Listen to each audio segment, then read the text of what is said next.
که ته روژه شوی نو په کور کې د وړو نه زور مه وباسه چې یا خلک کنځي یا ماشومان کنځي یا ګډې وړې وې بد رد وې او د خپلې روژې زور د ښځو نه وباسي. زما ډېرو قدرمندو محترمو مؤمنانو مسلمانانو ورونو، منګ او تاسو باندې د الله جل شانه یو لوی فضل و کرم دی او د الله جل شانه یو لوی احسان دی چې زمنګ او تاسو په ژوند کې منګ او تاسو باندې یو ځل بیا هغه عظیمه میاش، هغه د برکت نه ډکه میاش او هغه د رحمت نه ډکه میاش دا بیا راله. الحمدلله و شکر لله. مومن مسلمان له دا دعا پکار ده چې کله دی د بزرګې میاشتې پورې او د برات پورې ژوندی د شعبان او رجب پورې، نو پکار ده چې دا دعا وکړي: اللهم بارک لنا فی رجب وشعبان وبلغنا الى رمضان. یا الله پاک موږ له بزرګه او برات میاشت کې برکت ورته او یا الله پاکه موږ د روژې میاشتې ته ورسې. نو الله پاک دې موږ ټول د روژې میاشت کې ژوندي ولري سره د نیک اعمال او د صحت نه. دا د مؤمن مسلمان دپاره یو لوی خیر دی، یو لوی برکت دی او د رحمت نه ډکه میاشت ده او دا د مؤمن مسلمان دپاره یو لوی اختر دی. اصل اختر دا دی ځکه په دې کې د الله جل شانه رحمت، مغفرت او جهنم نه خلاصې دا په دې کې میلاویږي. نو د روژې د راتلو نه مخکې د دې روژې استقبال پکار دی،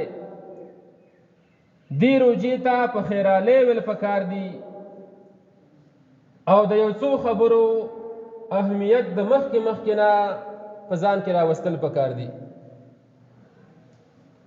تقریبا 15 خبرې دي چې ما هغه راجمع کړي دي چې د روژې د راتلو نه مخکې سړی دا خبرې په ځان باندې لازم او فرض وګڼي او د زړه د اخلاصه روژې ته په خیرالی وي، استبشار او مرحبا ورته وي.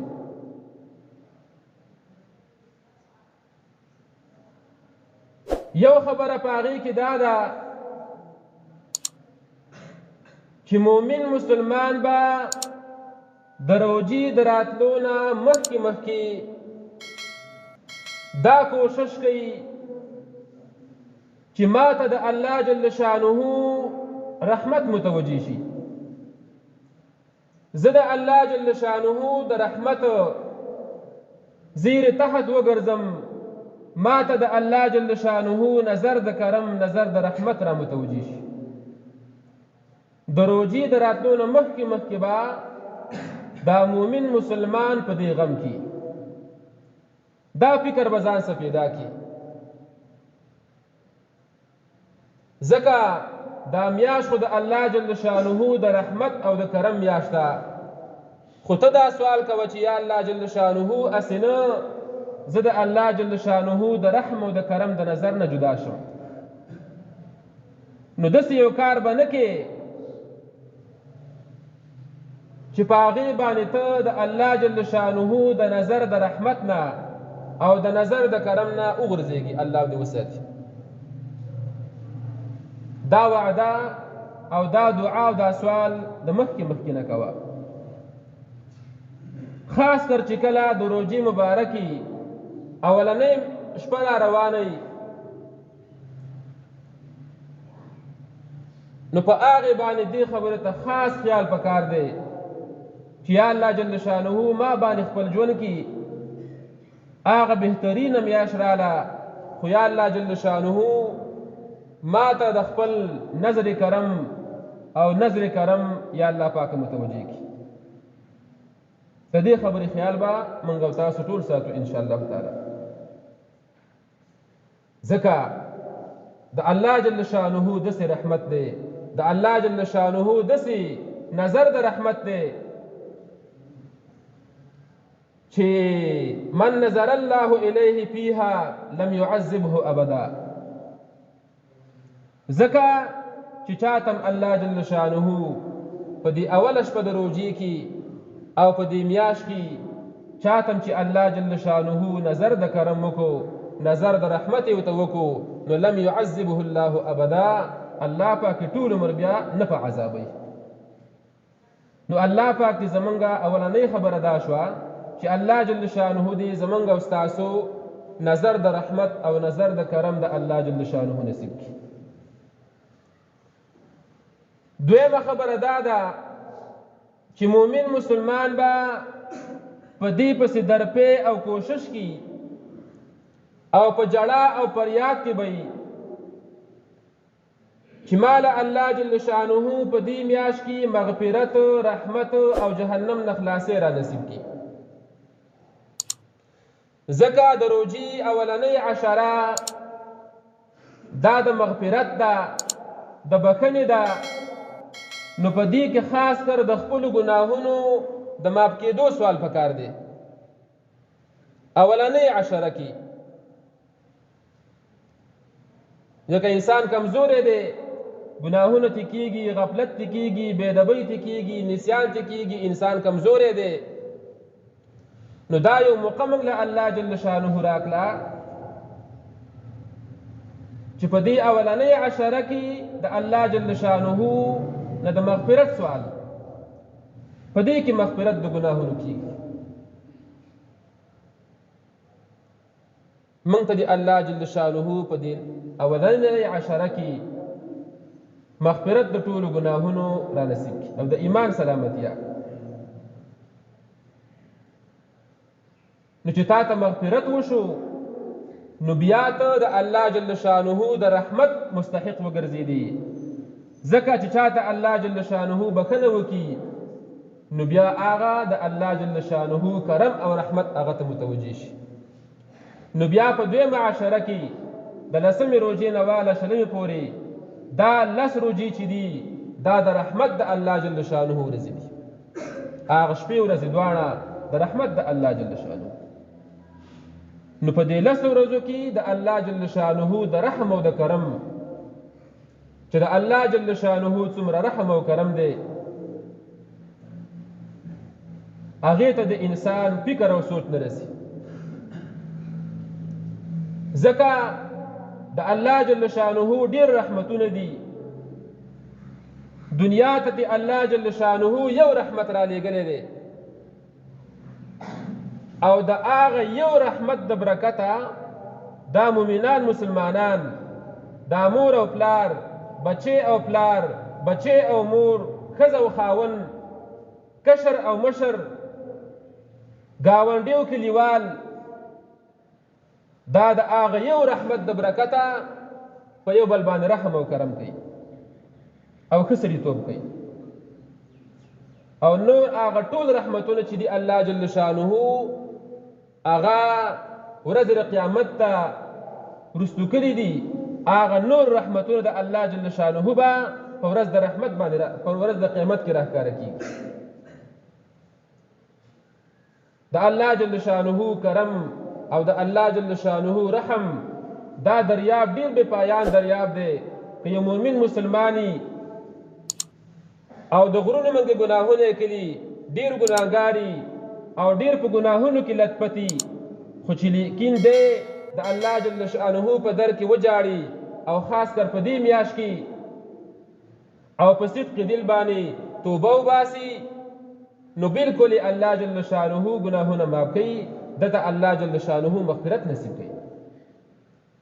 د الله جل شانه هغه څه در دی چې هر څومره ګناهګار دې درته راشي، په پښیمانۍ باندې راشي او دې په اخلاص باندې توبه وباسي، الله جل شانه د خپل در نه نشړي. نو دغه دویمه عشره کې د الله جل شانه د رحم او د کرم سوال پکار دی.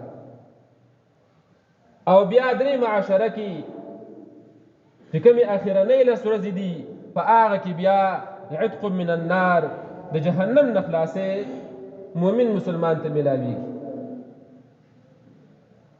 نو دا درې واړه عظیم نعمتونه شو، مغفرت د ګناهونو، رحمت د الله جل شانه او دوزخ نه خلاصې. دا لوی نعمتونه شو. نو دویمه خبره دا شوه چې په دې میاشت کې به سړی دې درې شیانو ته فکر او سوچ کوي او په دې په طلب کې به وي چې رحمت د الله تعالی، مغفرت د الله تعالی او دوزخ نه خلاصې. دریمه خبره دا ده چې المتابعة للنبي صلى الله عليه وسلم في كل ما يعمله من النيات وغيرها، چې دی په دې روژه کې کم یو عملم کوي نو دا به د سنت طریقې مطابقي، دا به د رسول الله صلی الله علیه وسلم مبارک د فرموداتو او د احادیث مطابقي، هغه مطابق به خپل روژه تیره کړي. لکه نیت دې صحیح کړي، که دی کوم نیک عمل کوي په روژه کې په هغې کې د خپل نیت اصلاح وکړي او صرف لله فی الله روژه او لله فی الله سرسیا ورکول، لله فی الله نفل کول، لله فی الله د قرآن عظیم الشان تلاوت کول، لله فی الله ذکر کول، لله فی الله سبحان الله او الحمد لله او د کلمې طیبې ختم کول. دا ټول د الله جل شانه د رضا دپاره. نو د خپل نیت اصلاح به وکړي او چې کم کارم کوي د احادیثو او د سنت طریقې مطابق به کوي. ځکه روایاتو کې راځي چې چا په یو عمل کې د خپل نیت اصلاح وکړه، لکه یو نیک عمل یې کاوه په هغه کې د نیت برابر کو، د الله جل شانه د رضا نیت یې وکړو، دته به الله جل شانه د توفیق او یا دروازې کولاو کړي. په یو شي کې د صحیح عمل وکړو، نیت یې برابر و، دته به الله جل شانه د نور نیکو چې هغه اویا نیکۍ دي، ډېرې نیکۍ دي، الله به د هغې توفیق ورکړي. دا درېیمه خبره شوه. څلورمه خبره دا ده چې کله دې میاشت د روژې ویني، الله پاک دې موږ ورسوي چې کله هم دې میاشت د روژې ویني، هلال چې ورته ویلی کېږي، هلال و رمضان، نو سترګې دې نه پټوي، پړه دې بوج نه راولي چې ای هی دا خو بیا روژه راله، دا به څه کوو. خوشحاله دې شي، دعاګانې دې وکړي، اعوذ بالله بسم الله دې ووایي او انا اعطیناک الکوثر صورت دې ووایي او دا دعا دې وکړي چې اللهم ادخله علینا بالسلامة عن الاسقام والامراض من الاشغال والفراغ من الاشغال وردنا فيه بقلیل من النوم. پښتو کې مطلب دا دی چې کله د روژې میاشت ولیده نو دا دعا دې وکړي چې یا الله پاکه من باندې په سلامتیا سره تېره کړي، من باندې په روغ صحت باندې تېره کړي، الله پاکه من پکې د لانجو کنجو نه وساتلی کړي، الله پاکه من پکې د ړبدې نه وساتلی کړي، بیمارو نه پکې وساتلی کړي، او یا الله پاکه من ته پکې د نیک طاعت او د رجوع توفیق راکړي. او دا سوال لم خیر دی وکړي ځکه روژه کې خلک خوبونه ډېر کوي چې وردنا فیه بقلیل من النوم، یا الله پاکه من په لږ خوب باندې راضي کړي چې لږ خوب وکړو زموږ دماغ برابر شي، دمه شو، دا غټه خبره ده. هسې نه چې سهار هم به یې ټوله ورځ ودي د مازدیګره پورې او د شپې هم ټوله شپه ودي، نو خو څه پیدا نه کوي. نو خوب منع نه دی روژه کې، ټیک ده کولی شي خو په خپله اندازه باندې. نو درېیمه خبره دا شوه. څلورمه لنډه دا ده چې کله میاشت د روژې دی ویني دا دعا دې وکړي د سلامتیا، د ایمان، د خپل صحت، د بیمارۍ او د صحي تېرېدو د دې میاشتې د روژې. پنځمه خبره دا ده چې عدم الحقد لأحد من المؤمنین، چې کله هم د روژې میاشت داخليږي د دې نه مخکې دی دا خپل زړه مؤمن مسلمان ته صفا کي، چې کوم مسلمان دی هغه سره په لکه کینه ده د دنیا په وجه باندې هغه ته د خپل نه صفا کي. د مؤمن مسلمان سره د دنیا په وجه باندې کینه نه ساتي، دا سره د صفا کي. ځکه ټیک ده چې میاشت خو برکتي میاشت ده او د رحمت او د کرم نه ډکه میاشت ده، خو چې ستا پکې مؤمن مسلمان ته پړه کې خیرې پړه کې کینې او حسدي نو بیا پیدا نه کوي. دا علاج د مخکې نه پکار دی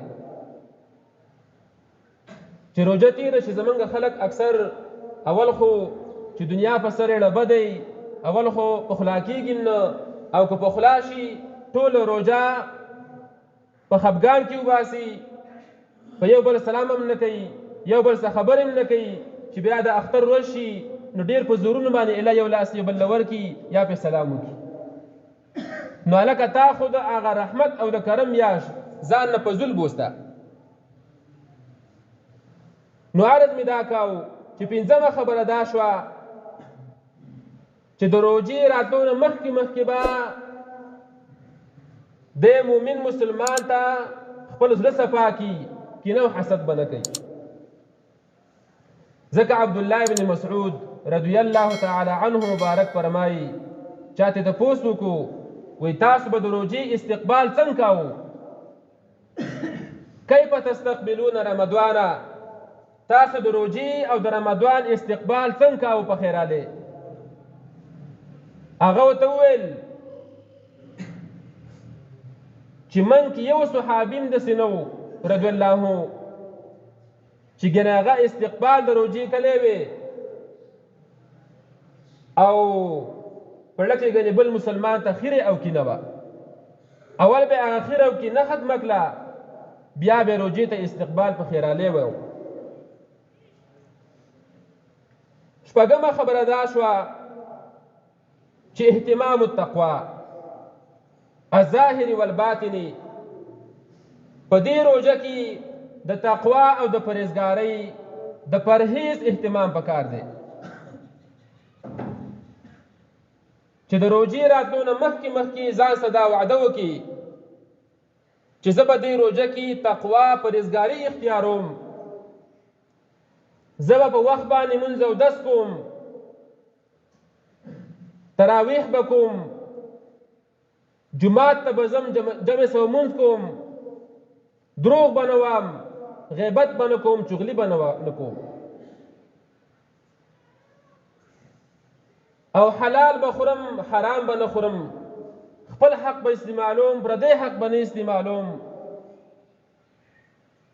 د دې تقوا اهتمام به وکړي، پرهیز به اختیار کړي.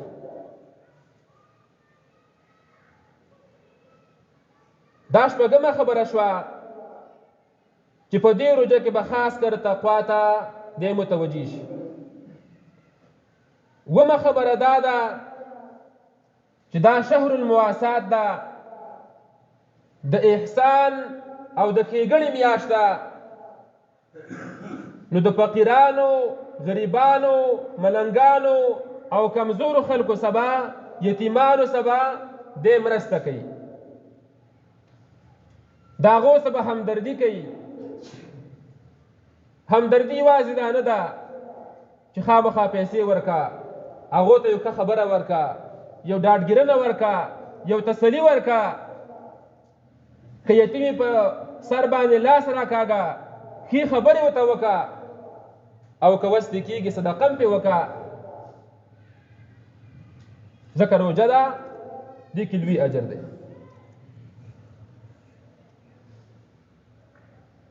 اتمه خبره دا ده چې حسن السلوکي په دې روژه کې به د اول نه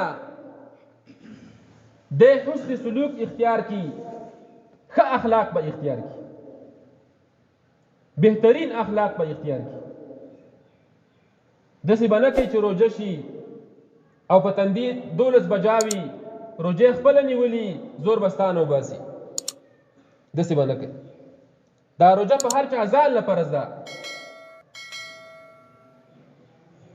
موږ دا سړي طبقه بعضې ظلمونه کوو، په کار ده چې هغې نه سړی ځان وساتي. که ته روژه شوی نو په کور کې د وړو نه زور مه وباسه چې یا خلک کنځي یا ماشومان کنځي یا ګډې وړې وې بد رد وې او د خپلې روژې زور د ښځو نه وباسي.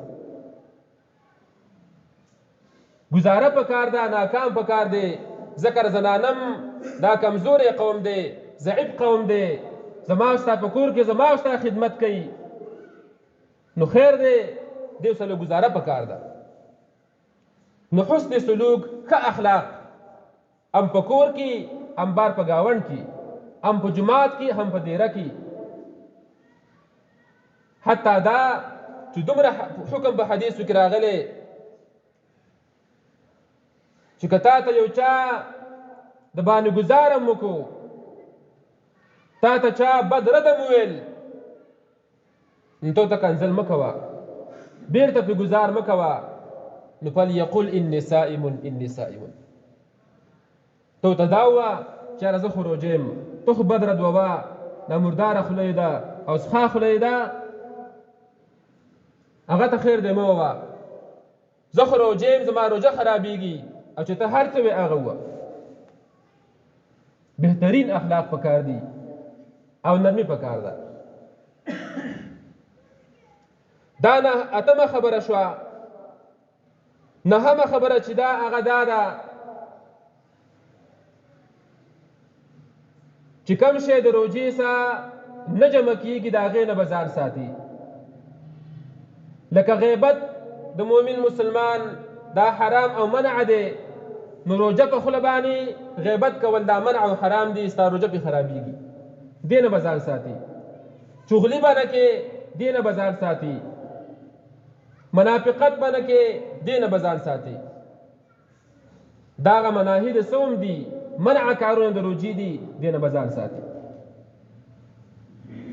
لسمه خبره دا ده چې اکثار الاستغفار خالصا من قلبه، چې په دې روژه کې ډېر ډېر استغفار ویل پکار دي. ځان له یو حد مقررول پکار دي، په یو اندازه باندې 314 ځله، 1000 پیرې ځله، 1500 ځله استغفار او د الله جل شانه نه د خپلو ګناهونو د توبې سوال کول. استغفر الله ربي من كل ذنب واتوب الیه سبحانه. ډېرې ډېرې توبې ایستل په دې روژه کې. 11مه خبره دا ده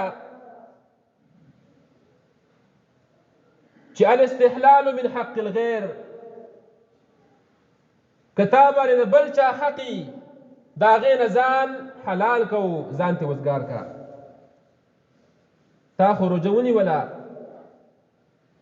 روژه خو شوي، خو لیکن پردی حق دې ګیر کړی، پردی رزق خوري، پردی دانې خوري، پردی پیسې درسه دي، پردی مال درسه دی، نو هغه اول د خپل کور نه بار کا، خپل حق دې مالک ته ورسوه چې ستا روژه قبول شي.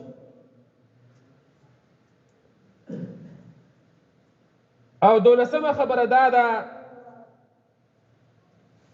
چې زیارت الصالحین و صحبتهم،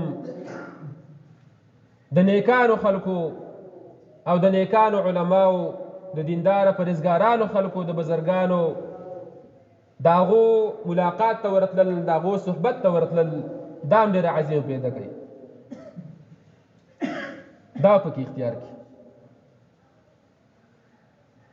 ځکه د اولیاو او د نیکانو خلکو سه یو منټ ناسته، یو ګنټه ناسته، د هغو سه یو ساعت ناسته د 80 کلو نه د عبادت نه بهتر ده.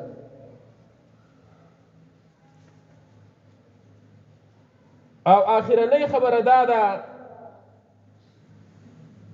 الله جل شانه دې موږ ته په توفیق د عمل نصیب کی. آخرنۍ خبره چې عهد مسمم على ترک الذنوب، تبا د الله جل شانه سره یو کلکه وعده وکړي. د الله پاک څخه کلکه وعده وکړه چې یا الله جل شانه د ګناهونو د معاف کېدو میاشته، یا الله زه ستاسو وعده کوم او دا مې عهد دی چې یا الله پاک دا ګناهونه پرېږدم، بیا لپاره به زه د ګناه کار نه کوم. د زړه د اخلاص دا اخرنۍ خبره شو.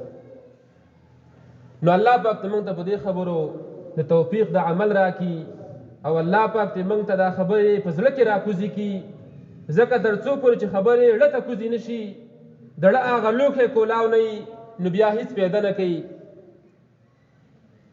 وآخر دعوانا أن الحمد لله رب العالمين.